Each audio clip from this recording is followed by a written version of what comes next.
João, capítulo 19, versículo 28. Nos diz assim a palavra de Deus: depois, vendo Jesus que tudo já estava consumado, para que se cumprir a escritura, disse: tenho sede. Toda a igreja, vamos ler?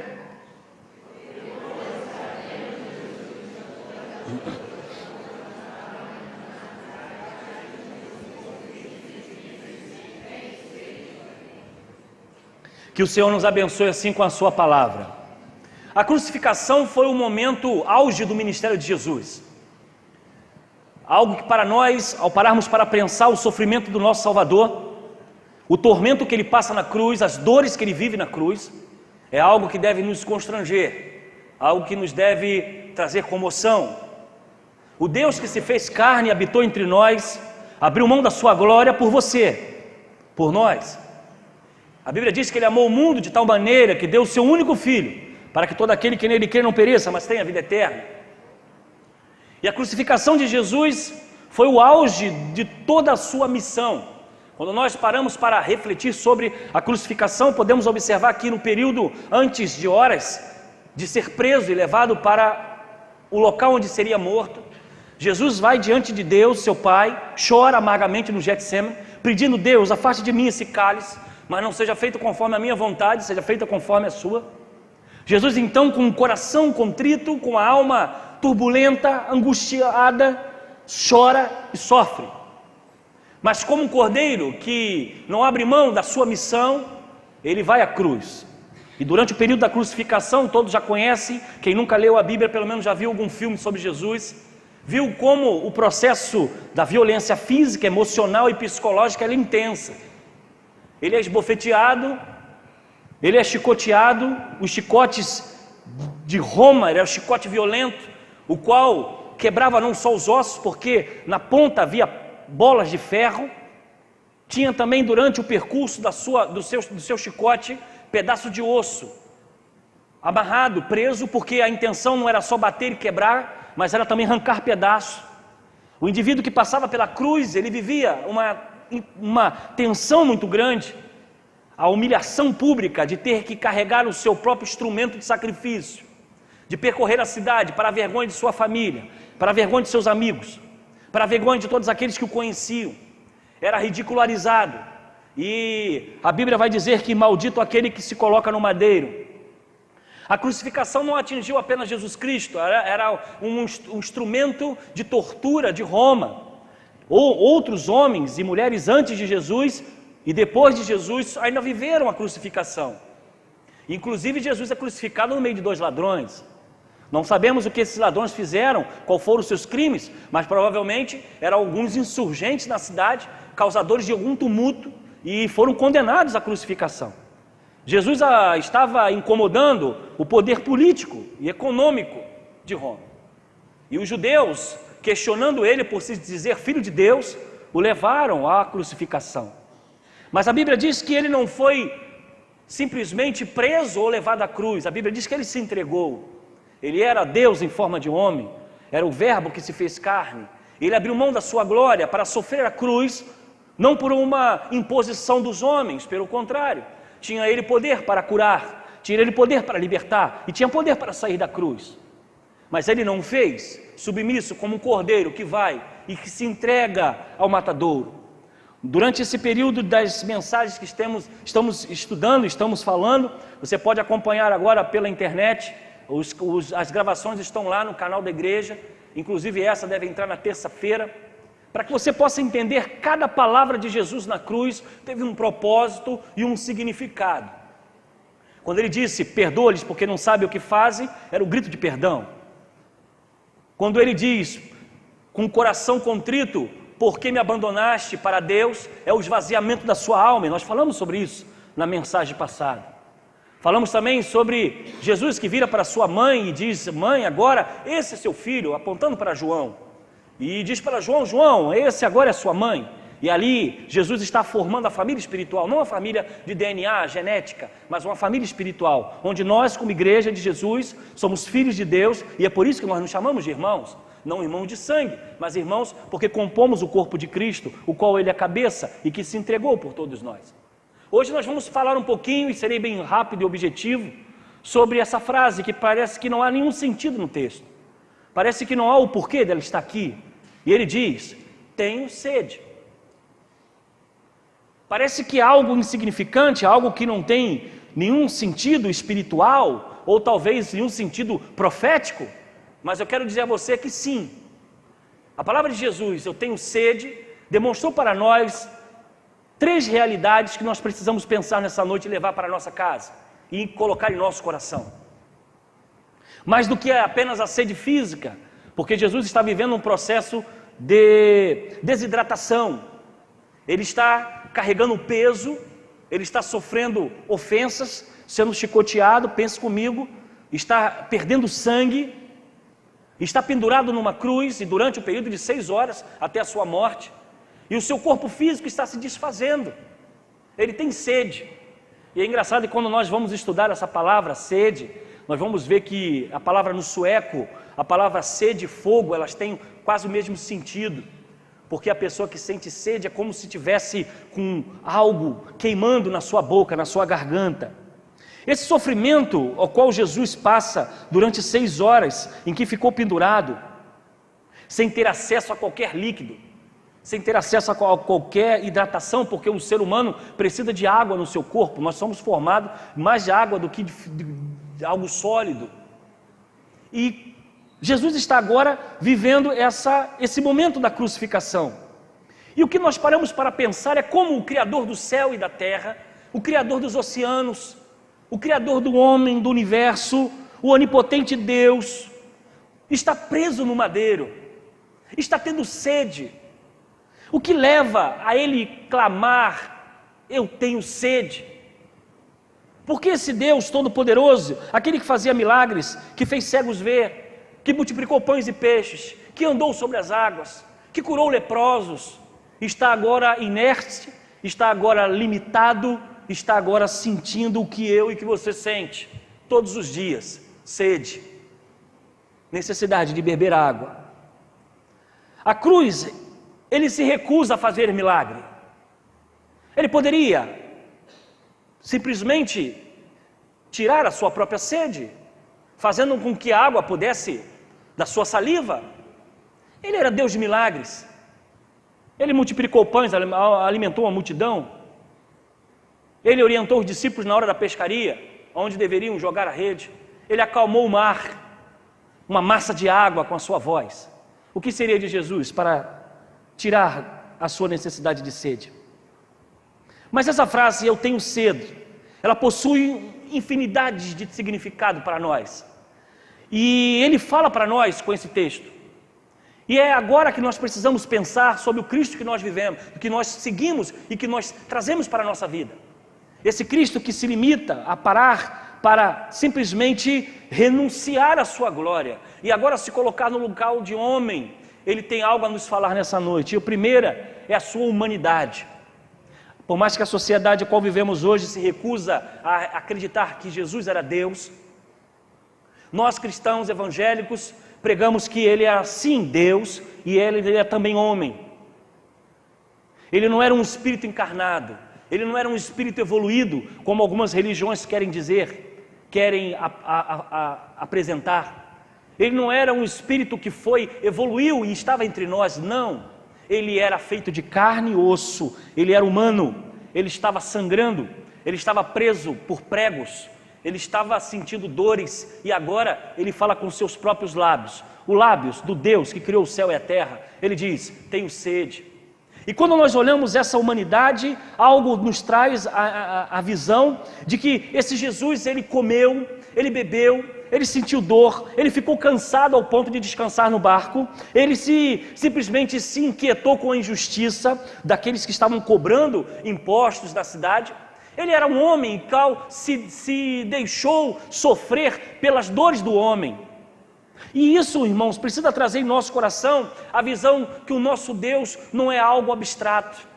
O Deus que nós servimos, o Cristo que morreu e que ressuscitou, Ele não é uma fantasia, Ele não é um super-herói da televisão e nem dos cinemas que se apresentam. Ele era um homem, ele era um Deus que se fez homem e deixou a sua glória para estar entre nós. O concílio de Calcedônia, 451 depois de Cristo, ele afirma que ele era verdadeiramente Deus e verdadeiramente homem, com duas naturezas e uma única pessoa.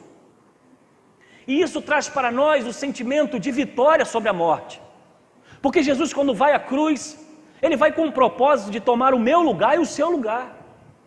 Ele sobe na cruz porque você estava condenado à morte, porque você estava longe de Deus, porque você estava afastado da glória de Deus. Mas o Deus que se fez homem teve sede. Ele demonstra para nós a substituição, porque o Calvário foi o preço em que eu não podia pagar e você não podia pagar, mas Jesus então, ele assume a sua posição como Deus. Ele assume a sua posição como homem e sente dor. Falamos domingo passado sobre o abandono, o sentimento em que Deus agora vem para a direção do homem na escuridão da perdição. Deus Pai não poderia estar junto do homem, porque o pecado separava, mas Jesus então toma o lugar para estar ali, naquele sacrifício, e então Deus se afasta dele, Deus se vira as costas para ele, e ele diz: Pai, por que me abandonaste? E agora Jesus dá o seu quinto brado: eu tenho sede. E esse sentimento de sede revela para nós a consequência da agonia, não só do seu físico, mas também da sua alma. Há muitas pessoas que têm sede, mas sede espiritual. Quando uma criança nasce, a primeira coisa que é feito para algumas mães é botar logo para mamar, porque muitas vezes a criança está com fome ou ela está com sede, e ela precisa beber, e a criança é colocada logo no peito de sua mãe para que possa se alimentar. Nós já nascemos com sede, nós já necessitamos de água desde a infância, e precisamos viver, sem ela nada somos. Mas existe uma sede na alma do homem, existe uma sede de que, por mais que as pessoas dizem: eu não acredito em Deus, eu não creio em Deus, eu não creio em Jesus. Na história da humanidade, nenhum povo ou nação primitiva foi encontrada sem crer em alguma coisa. E todos os povos que foram descobertos pela arqueologia, esses homens acreditavam em alguma coisa, em uma pedra, em um espírito, em uma montanha, em uma árvore, em um Deus.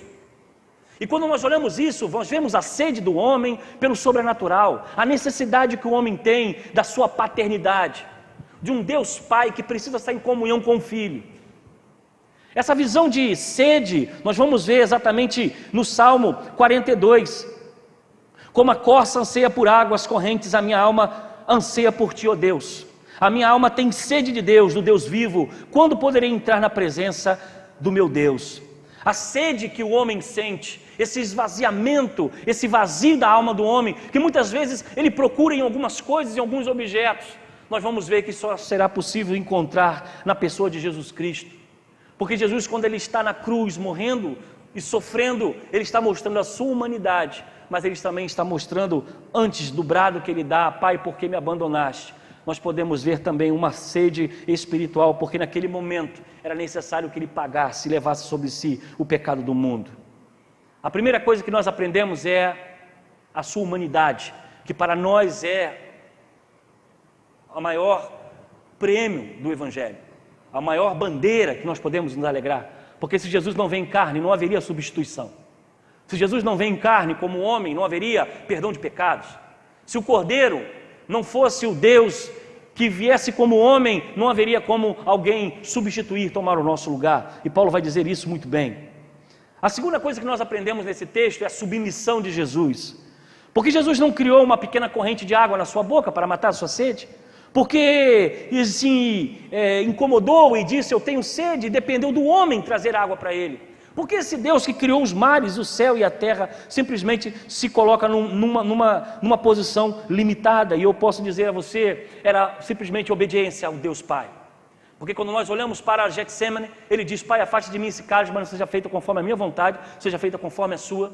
Jesus agora está na cruz, sofrendo não só as dores físicas, emocionais e psicológicas, ele está agora com sede, e ele se limita a viver, e ele se limita a aceitar essa situação ao qual ele está vivendo. O sufocante sede de Jesus diz-nos quando ele era submisso a Deus. A sede de Jesus nos mostra a sua submissão ao Pai. E algo precisamos aprender nessa noite. Há muitas pessoas que não conseguem ficar sem coisas materiais, porque se perde algo, ou se deixa algo de lado, parece que ele entra em crise com Deus. E nós encontramos hoje cristãos fracos, cristãos que precisam voltar ao princípio de tudo, gente consumista, gente que crê em Deus e segue a Deus por interesse, gente que segue a Jesus não porque Ele fez, mas porque Ele pode fazer. E aí nós vemos pessoas que simplesmente vivem crises emocionais, financeiras, econômicas, porque ele tende a ter sede de alguma coisa. Ele tem sede de um bom emprego, ele tem sede de uma posição, ele tem sede de dinheiro, ele tem sede de sucesso, ele tem sede de ser aceito, ele tem sede de aplauso, ele tem sede de elogio. E essas pessoas que vivem com sede, buscando uma realização pessoal, são vazios de si. E muitas vezes não são submissos a Deus. Porque quando nós vivemos o sofrimento da cruz, vivemos o sofrimento da vida, como Jesus viveu o sofrimento da cruz, nós somos submissos a Deus. E nós olhamos que muitas vezes o caminho da nossa vida não é bom, há pedras, há espinho, há dores. E quem aqui está livre disso? Ninguém. Doenças chegam à nossa porta, doenças batem em nossa casa, perdemos pessoas que nós amamos. Muitas vezes fazemos projetos humanos e até a coisa está indo bem, mas de repente aquilo se desfaz e você às vezes fica tonto, onde veio isso? E quando nós não somos submissos a Deus, a primeira coisa que nós fazemos é blasfemar. Deus, por que você esqueceu de mim? Deus, por que eu não tenho isso?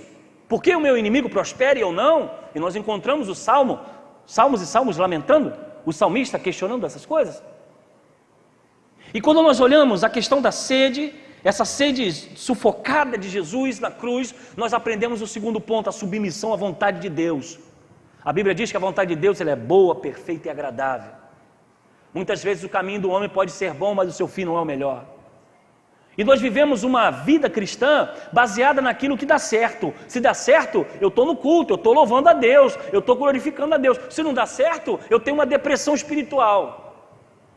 Eu não consigo cantar, eu não consigo ir para o culto, eu não consigo adorar a Deus. Por que, meu irmãozinho? Porque, pastor, eu planejei um negócio e não deu certo.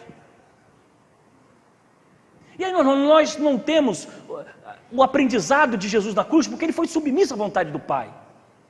E muitas vezes, irmãos, as dores da vida não é perda, é ganho.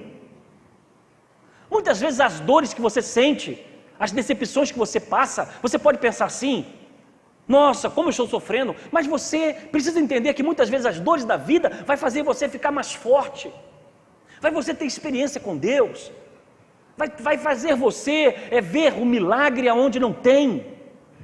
É preciso ter uma perspectiva diferente, de uma visão diferente, de um Deus que tem um controle de todas as coisas. E é um hino que às vezes nós cantamos aqui na igreja: se Deus fizer, Ele é Deus, se Ele não fizer, Ele é Deus.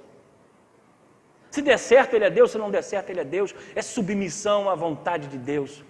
Mas muitas vezes essa sede desenfreada do homem, em busca do sol, em busca da beleza, em busca da riqueza, em busca das coisas que traz conforto, lazer, prazer, sobrepõe a sua própria fé. E eu costumo olhar a igreja primitiva, nós vamos ler a igreja primitiva e vamos ler a história da igreja. Quando ela começou, não existia isso. Estava conversando esses dias com um pastor amigo meu. Às vezes nós encontramos as dores do ministério, são tremendas. Vivemos problemas, dificuldades. O tempo que vivemos hoje é um tempo muito difícil para pastorear. Todos sabem disso. E os pastores estão adoecendo. Os pastores alguns estão até suicidando. Que a gente às vezes não aceita, mas quem passa dor sabe o que é. Só quem passa dor pode conhecer. E nós vemos hoje a luta, mas se nós olharmos para trás, os ministérios dos pioneiros que começaram a obra da evangelização nesse país, também nunca foi fácil. Não tinha prestígio, não tinha rádio, não tinha televisão, não tinha conforto. Muitas vezes eram perseguidos por pedradas, por outras religiões, porque o início do evangelho no Brasil foi muito duro. Para muitos, temos relatos no interior do estado de pastores apedrejados, inclusive igrejas queimadas. Graças a Deus isso não acontece hoje. Mas as dores, elas chegam para todos nós. E a submissão à vontade de Deus é algo que nós precisamos carregar em nosso coração. E quando nós olhamos Jesus dizendo, tenho sede, nós estamos vendo que Ele está privado de um conforto pessoal, se limitando a como Deus sentir o que o homem sente, sofrer o que o homem sofre, viver o que o homem vive, simplesmente porque amou. simplesmente porque se entregou, simplesmente porque se colocou numa posição de cordeiro, de entrega. Pode ser uma lição desagradável para todos nós, mas nós muitas vezes precisamos olhar a dor física, a dor emocional e a dor psicológica, se é uma forma de Deus trabalhar conosco. Porque quando nós olhamos os profetas do passado, nem todos tiveram sucesso absoluto, nem todos viveram o glamour dos seus ministérios como profeta. Pelo contrário, lugar de profeta era prisão, lugar de profeta era perder cabeça, lugar de profeta era morrer, porque iria ensinar e pregar a palavra. Mas muitas vezes a murmuração, quando nós não dispomos e estamos vivendo a dificuldade da sede de algo em nossa vida, de algo que nós tanto desejamos, que talvez não faz nenhuma necessidade a nós, que não traz nenhuma alegria a nós, mas estamos tão empolgados, estamos tão envolvidos e temos sede dessa realização, que muitas vezes colocamos Deus em segundo plano e esquecemos e não somos submissos à vontade dEle. Terceiro, o que nós aprendemos com eu tenho sede? Esse sofrimento foi por mim e foi por você. A palavra de Deus vai dizer que logo no início do ministério de Jesus, Jesus caminha para Samaria e ele encontra uma mulher que estava próximo de um poço, e diz o texto que a mulher, Jesus teve sede. Ele pediu a essa mulher água, e havia algo interessante, que Jesus não poderia falar com a mulher samaritana, e nem um rabi, um mestre poderia falar, mas Jesus, ao traçar o diálogo com aquela mulher, ele com sede, ele diz para ela: olha, se você soubesse com quem você fala, você não teria mais sede. Se você soubesse com quem você fala, você soubesse quem eu sou, você não sentiria mais sede, não seria mais necessário você trazer nenhum pote para cá para tirar nenhuma água. E aí, quando se desenrola a história daquela mulher, aquela mulher já tinha tido outros casamentos, era uma mulher que estava vivendo provavelmente um problema familiar, emocional e psicológico, sim, de traumas, de frustrações, de casamentos que aconteceram e não foram bem. Aquela mulher tinha necessidade de algo, e diz o texto que Jesus falando com ela: o marido que você está não é o seu marido, porque você tivesse outros. E o que nós podemos ver nesse texto é que é compreensível que muitas pessoas tenham sede de realizações, sede de afirmação como ser, como pessoas existenciais que são. Pessoas que têm necessidade de coisas para poder ter alegria de viver. E nessa sociedade individualista que vivemos, nessa sociedade que está simplesmente longe de Deus, de todas as coisas espirituais, é uma sociedade consumista de coisas materiais, nós vemos que cada dia mais as pessoas estão vazios de si, vazios da sua realização. E quanto mais realizam, muitas vezes a sua realização não é suficiente, ainda existe um vazio dentro da sua alma. E por mais que conquistam, por mais que venham a alcançar os seus objetivos, o vazio permanece, a solidão permanece, por mais que estejam pessoas à sua volta. A realidade é que essas pessoas sorriem, mas por dentro estão chorando. Cantam, mas na verdade estão amarguradas, estão sofrendo no seu interior. É compreensível, porque o homem é um ser criativo, é um homem inteligente. Deus criou o homem com capacidade de realizações, e muitas vezes os prazeres consomem a nossa vida. Mas o que nós observamos é que essa sede, desse vazio da alma, tem levado pessoas ao alcoolismo, tem levado pessoas às drogas, tem levado pessoas à prostituição, ao sexo, tem levado as pessoas ao poder. Essa sede de ser, de ter e de possuir tem consumido as pessoas, tem levado as pessoas a situações mais absurdas, como o caso de um filho tirar a vida do seu próprio pai, ou então do seu filho roubar o seu próprio pai na sua própria empresa. E nós deparamos com situações como essas, de gente que está com sede de Deus, gente que está com sede de conhecer o sobrenatural, gente que precisa de ter uma experiência para se sentir vivo e se sentir realizado. E o que nós podemos entender, amados irmãos, nessa palavra, tenho sede, que Jesus, na forma de homem, ele foi submisso, ele mostrou a sua humanidade e ele mostrou a sede que todos nós temos, de ter um relacionamento com Deus. Jesus bebeu o cálice da morte para que eu e você pudéssemos beber o cálice da vida. Ele sofreu o cálice da ira para que bebêssemos o cálice da bênção. A palavra de Deus vai dizer em Apocalipse capítulo 7, versículo 16, uma promessa para todos nós: nunca mais terão fome, nunca mais terão sede, não os afligirá o sol e nem qualquer calor abrasador, pois o Cordeiro que está no centro do trono será o seu pastor. Ele os guiará a fontes de água viva, e Deus enxugará dos seus olhos todas as lágrimas. Louvado e engrandecido seja o nome do nosso Deus. Se há esperança para nós nessa vida, ela é passageira, é terrena e é momentânea. Mas existe uma promessa para nós, um lugar reservado para mim e para você, que me faz sair de casa sem medo, que mesmo que amanhã me assole a morte, mesmo que amanhã a doença bata a minha porta, mesmo que amanhã as portas estejam fechadas, eu creio num Deus que saciou a minha sede, não apenas da salvação, mas me deu uma eternidade para viver. E Ele diz que lá não há choro, lá não há pranto, lá não há dor. Amados irmãos, é essa alegria que precisa mover a nossa vida. E é por isso que a igreja não tem acepção de pessoas, podem congregar ricos e pobres juntos, porque o que nos move não é o que temos, o que nos move não é o sucesso que você tem, o diploma que você alcançou, ou o emprego que você tem. O que nos move é a certeza que num breve tempo, num breve piscar de olhos, nós seremos levados ao reino dos céus, e nós estaremos diante do nosso Senhor e Salvador. E eu quero dizer a você nessa noite, para encerrar essa mensagem, espero que você vá para a sua casa com o seu coração alegre, independente da realidade que você esteja vivendo. Jesus sofreu na cruz por você, Ele teve sede por você, e Ele te amou de tal maneira que se entregou para que você tivesse vida e tivesse abundância. O emprego que você busca vai vir para a glória de Deus, a cura que você busca virá conforme a vontade de Deus, mas algo que você tem que ninguém tira é a sua salvação. Algo que você tem, que você não compra na esquina, que não são promessas, que não são sacrifícios, não é subindo escada de joelho, não é caminhando daqui para algum lugar que você vai alcançar, porque isso foi pago na cruz do Calvário, pelo nosso Salvador, que sentiu sede, morreu por mim, morreu por você, para que você pudesse hoje dormir tranquilo, mesmo com as lutas que você passa, e dizendo assim: eu sei quem tenho crido, estou bem certo que Ele é poderoso para guardar o meu tesouro. Se essa alegria não move você, meu irmão, você precisa fazer um concerto com Deus e avaliar a sua vida.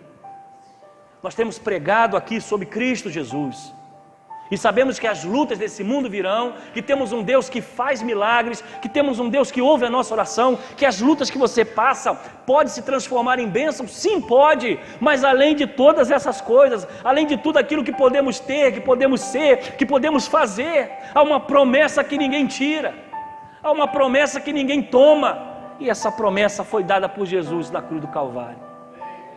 Louvado e engrandecido seja o nome do Senhor. Conheça Cristo sedento na cruz, e a sua alma jamais terá sede.